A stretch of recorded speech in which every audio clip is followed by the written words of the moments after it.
Is Islam Makhachev the GOAT if he beats Ian Garry? Why? Why would that possibly be a discussion? Well, I'll tell you why, because he is currently tied. Islam is currently tied for the longest win streak in UFC history. If he beats Ian Garry, he will have the longest win streak in UFC history. And I got to tell you, I must tell you in fairness, and Islam was very rude to me, but I still got to tell you, weight classes matter to me. When they started talking about the greatest pound-for-pound fighters of all time, it used to frustrate me, and I go, well, it's between Dan Henderson and Kenny Florian. That's it. And people would push back and say, why would you say that? And I'll say, because Dan Henderson and Kenny Florian are the only two guys in history to change weight classes and succeed. Just because we picked Islam for striking and grappling does not necessarily mean that we're going to predict him to win this fight. So stick around till the end of the video. We promise we will give our predictions on this fight before the video wraps. Yeah. So intangibles, there's a lot of pressure on Islam. A lot of people are talking about him being the GOAT of this sport. Yeah. You know, a lot of people are saying that he's getting close to the point where he's better than a John Jones or a George St. Pierre. Now, a Demetrius Johnson. Will the GOAT debate causes more drama than it leaves more questions than it answers, and everybody's got a different opinion. Right. And you know what they say about opinions. I won't say it on this channel. Yeah. But everybody's got one. Yeah. You know, and but suffice it to say, Islam Makhachev is making his way towards the discussion of being the greatest mixed martial arts fighter of all time. Without a doubt. So he has a lot of pressure. The rightful #1 contender, in all honesty, in the welterweight division, Ian Machado Garry, or you could call him Ian the Vegan Garry, because there's been a whole thing all over Twitter, right?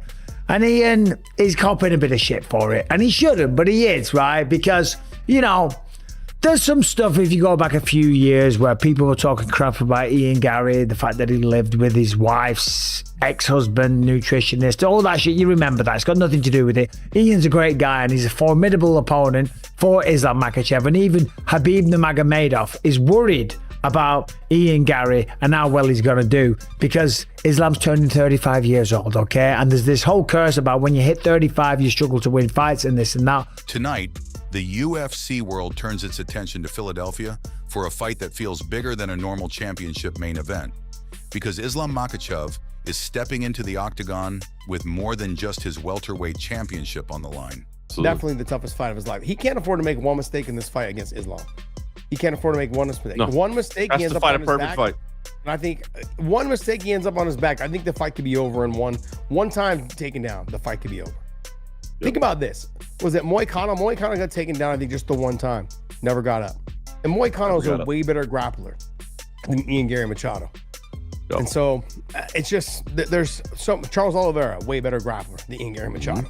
Not physically as strong, probably, but still a way better grappler, understands the positioning a lot better. A very tough task for Ian, but...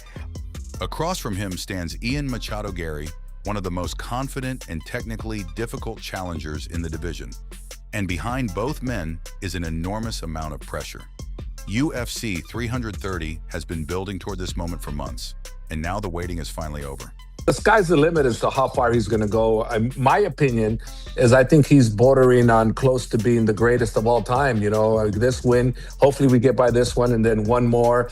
Then I don't know if there's going to be any question on who's the greatest fighter of all time. I think that Islam Makhachev should be considered in that picture, you know, in my opinion. It's my point exactly. You know, it's kind of hard not to put him in that conversation. Look at all the records he holds.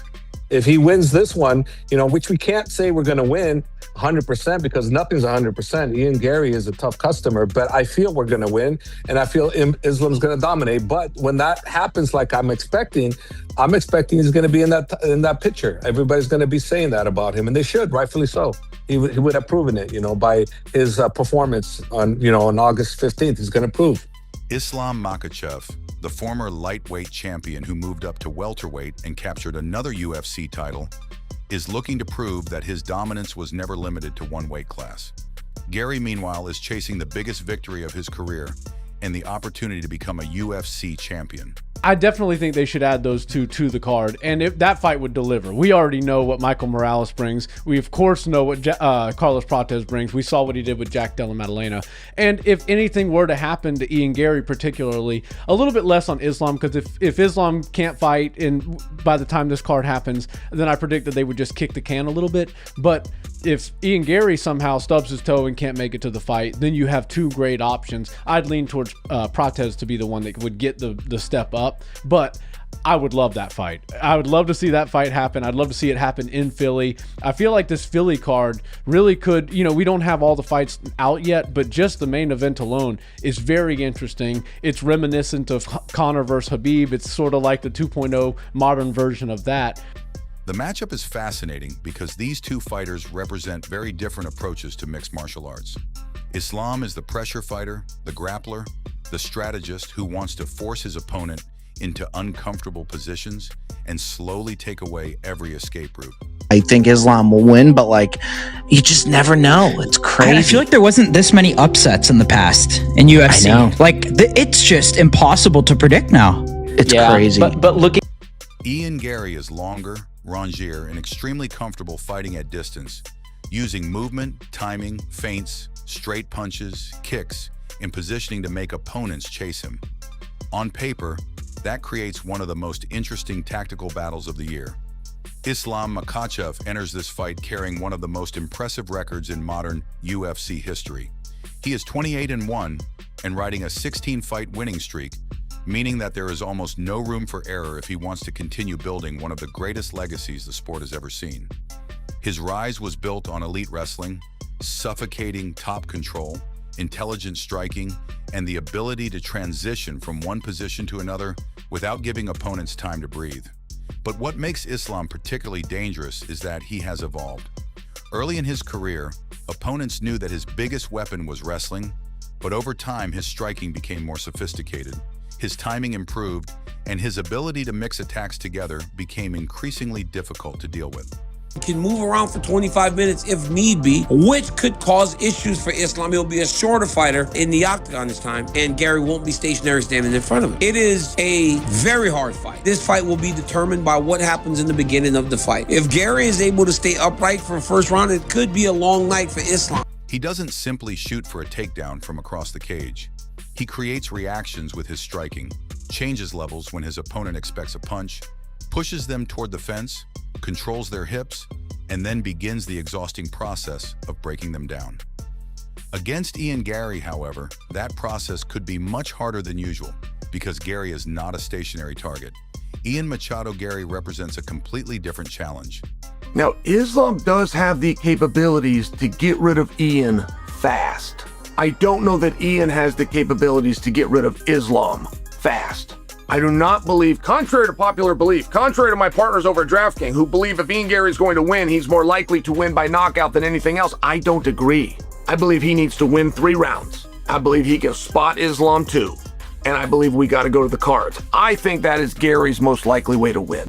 The Irish contender has built his reputation around his height, reach, movement, accuracy, and ability to control the range of a fight. Garry doesn't need to stand in the pocket and trade punches with an opponent to win exchanges. He can stay long, force the opponent to move forward, touch them with straight shots, attack the legs and body, and then disappear before the return fire arrives. That style becomes especially interesting against someone like Islam, because the biggest question is not whether Islam can wrestle. Almost everyone knows he can. The real question is whether Islam can consistently get his hands on Garry in open space. If Garry can maintain distance and keep the fight in the center of the octagon, he could force Islam to spend valuable energy chasing him. But if Islam gets Garry close to the cage, the entire complexion of the fight could change within seconds. That is where the psychological battle becomes just as important as the physical one. Islam wants Garry thinking about the takedown before the takedown actually comes. The moment Garry becomes worried about his legs, his striking can become less aggressive. His stance can become more cautious. His movement can become predictable. And that is exactly the kind of reaction an elite grappler wants. On the other side, Garry wants Islam constantly questioning whether he can safely enter the pocket. Every clean jab, every straight right, every angle change, and every successful defensive sequence can make Islam hesitate for just a fraction of a second. In a fight at this level, fractions of a second can determine everything. The opening round could therefore tell us a tremendous amount about the entire fight. Expect Garry to begin with patience rather than immediately throwing everything he has. He knows that 5 rounds against a fighter like Islam require discipline. Garry may try to establish his jab early, force Islam to reach, and make the champion work just to close distance. Islam, meanwhile, could use feints and kicks to disrupt Garry's rhythm before attempting a serious takedown entry. The champion will not necessarily want to rush into a wrestling exchange from the opening seconds because Garry has prepared for exactly that. Instead, Islam could spend the first few minutes collecting information, testing reactions, and figuring out which direction Garry prefers to move.